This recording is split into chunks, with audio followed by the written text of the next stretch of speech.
Israel के Hamas पर भीषण हमले के बाद से फिलिस्तीन के चरमपंथी संगठन सक्रिय हो गए हैं, जो इजराइल पर बेहिसाब हमले कर हमास का बखूबी साथ दे रहे हैं।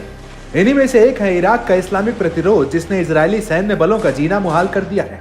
इजराइल का आरोप है कि इराक के इस आतंकी संगठन को ईरान का समर्थन हासिल है, जो हथियारों के दम पर इजराइल पर हमलावर है। इराक में इस्लामिक प्रतिरोध ने दावा किया है कि कब्जे पर फिलिस्तीन के अंदर हाइफा में एक महत्वपूर्ण लक्ष्य को निशाना बनाया।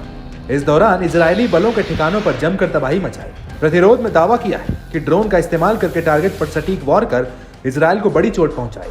वहीं इजरायली कब्जे का विरोध करने के लिए ऑपरेशन के दूसरे फेज में हमलों की नई सीरीज शुरू की गई, जहां एक एक कर बमों की बौछार कर इलाके में तनाव बढ़ा दिया गया। इसके अलावा इराक के इस्लामिक प्रतिरोध ने दुश्मनों के गढ़ों के विनाश को जारी रखने की अपनी प्रतिबद्धता पर जोर दिया है। साथ ही गाजा में लोगों के साथ उनकी एकजुटता और उनके दृढ़ संकल्प की बात दोहराई है। साथ ही चेतावनी दी कि रक्षाहीन फिलिस्तीनी नागरिकों पर किए गए इजरायली नरसंहार के खिलाफ ये जवाबी कार्रवाई जारी रहेगी। प्रतिरोध ने एक वीडियो रिलीज कर दावा किया है कि कई ड्रोन दक्षिणी कब्जे वाले फिलिस्तीन में इलाट बस्ती की ओर बरसाए गए, जहां पर जमकर विनाश देखा गया। इस्लामिक प्रतिरोध के सैन्य मीडिया ने इजराइल को धमकाते हुए चेतावनी दी कि दहशत अभी खत्म नहीं हुई है और अभी बहुत कुछ है। साफ जाहिर है कि हमास पर हमले से भड़के ईरान समर्थित चरमपंथी संगठन शांत होने वाले नहीं है। यही वजह है कि इजराइल एक साथ कई मोर्चों पर युद्ध के भंवर में फंसा हुआ है। इस डगर में उसे कई भीतर भी चुनौतियों का सामना करना पड़ रहा है।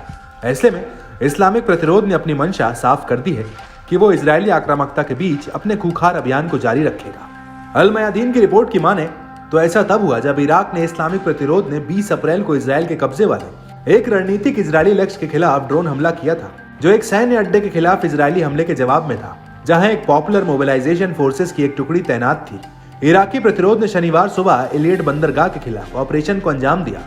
इसमें कहा गया कि इराकी संप्रभुता के उल्लंघन, पीएमएफ के खिलाफ आक्रामकता और इजरायली नरसंहार के खिलाफ गाजा के समर्थन में था। बता दें कि इजराइल हमास युद्ध की शुरुआत से ही इराक का इस्लामिक प्रतिरोध लगातार नेतन्याहू के लिए गले की फांस बना हुआ है। इजराइल का आरोप है कि ईरान गुपचुप तरीके से इजराइल के खिलाफ प्रॉक्सी वॉर कर अपना हित साध रहा है।